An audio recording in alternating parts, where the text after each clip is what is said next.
Assalamualaikum warahmatullahi wabarakatuh. Jumpa lagi dengan channel terpilih Esti Belajar. Kali ini kita akan belajar konsep dasar ilmu ekonomi mengenai ekonomi syariah. Apa sih sebenarnya ekonomi syariah itu?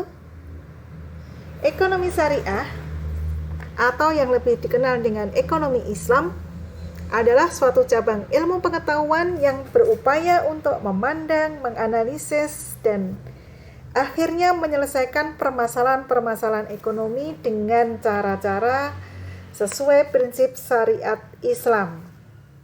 Pengertian syariat adalah ajaran tentang hukum agama yang menetapkan peraturan hidup manusia dengan Allah, hubungan manusia dengan manusia dan alam sekitar yang berdasarkan Al-Quran dan hadis.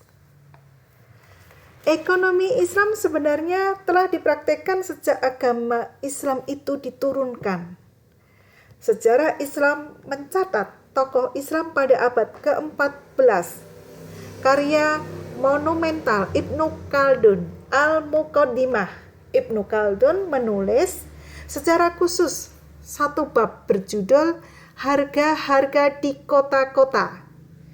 Namun, ekonomi diakui sebagai disiplin ilmu tersendiri pada abad ke-18. Sejak ekonom klasik Adam Smith menuliskan dalam bukunya The Wealth of Nations pada tahun 1776. Ekonomi Islam sebagai disiplin ilmu modern baru muncul pada tahun 1960-an. Ekonomi Islam mempelajari perilaku pelaku ekonomi yang dituntun oleh ajaran syariat Islam, mulai dari penentuan tujuan hidup, cara memandang, menganalisis masalah ekonomi, serta prinsip-prinsip dan nilai-nilai yang harus dipegang untuk mencapai tujuan tersebut. Ekonomi Islam berbeda dengan ekonomi konvensional yang lebih menekankan pada analisis terhadap masalah ekonomi dan alternatif solusinya tanpa memasukkan unsur-unsur norma tertentu. Jika ekonomi konvensional, khususnya kapitalisme, bertujuan utama memenuhi kebutuhan individu hingga berlimpah, maka ekonomi Islam bertujuan agar setiap individu mendapatkan kesuksesan hidup di dunia dan akhirat dalam aspek material dan spiritual, baik itu kebutuhan individu maupun sosial. Sobat Esti Belajar, selanjutnya, apa sebenarnya tujuan ekonomi Islam? Tujuan akhir ekonomi Islam sama dengan tujuan dari syariat Islam itu sendiri, yaitu mencapai kebahagiaan di dunia dan akhirat melalui suatu tata kehidupan yang baik dan terhormat. Untuk mendapatkan kehidupan yang baik dan sejahtera di dunia dan di akhirat tidaklah mudah. Sejahtera di dunia sudah dapat diidentifikasi dan diukur, misalnya dengan adanya kebebasan hidup, kelangsungan hidup, dan kehormatan hidup. Sedangkan kesejahteraan di akhirat tidak dapat diobservasi, namun hanya dapat diidentifikasi dari cara hidup manusia di dunia yang senantiasa mengikuti petunjuk Allah Subhanahu wa Ta'ala. Sobat Esti Belajar, selanjutnya tentang prinsip-prinsip ekonomi Islam. Apa ya? Prinsip ekonomi Islam merupakan kaidah-kaidah pokok yang membangun struktur atau kerangka ekonomi Islam yang bersumber dari Al-Quran dan hadis. Prinsip ini berfungsi sebagai pedoman dasar bagi setiap individu dalam berperilaku ekonomi yang tercermin dalam nilai-nilai ekonomi Islam. Apa saja? 1. Prinsip dasar pengendalian harta individu.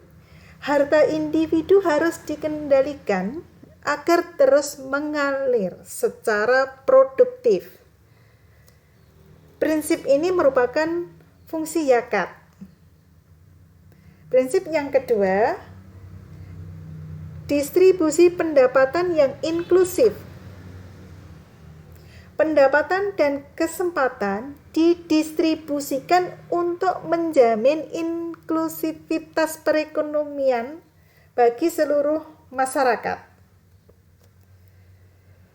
Berdasarkan prinsip ini, distribusi pendapatan dari masyarakat dengan harta di atas nisab disalurkan kepada golongan yang berhak menerima zakat. Zakat tidak hanya merupakan instrumen yang dapat berfungsi sebagai mekanisme distribusi pendapatan, namun juga sebagai mekanisme distribusi kesempatan. Zakat dapat meningkatkan daya beli masyarakat miskin karena zakat yang disalurkan dapat digunakan untuk konsumsi. Maka kesempatan untuk berusaha dan bekerja secara produktif juga akan tercapai. Keutamaan penyaluran zakat yang digunakan untuk mendukung konsumsi masyarakat yang tergolong dalam kelompok yang berhak menerima zakat, yaitu meningkatkan daya beli mereka, sehingga kegiatan konsumsi dapat terus berlangsung secara inklusif, menopang permintaan yang pada gilirannya akan mendorong penyediaan suplai barang dan jasa tersebut. Sobat SD Belajar, prinsip yang selanjutnya adalah yang ketiga, yaitu bertransaksi produktif dan berbagi hasil. Ekonomi syariah menjunjung tinggi keadilan dan menekankan berbagi hasil dan risiko, risk sharing. Pelarangan atas riba akan meniadakan tambahan atas modal yang dipastikan di awal, sehingga pemilik modal turut bertanggung jawab atau turut menanggung risiko dari kegiatan usaha. Riba melanggar prinsip keadilan, di mana hanya satu pihak yang menanggung risiko. Riba juga menghambat bergulirnya kegiatan perekonomian, khususnya di sektor real.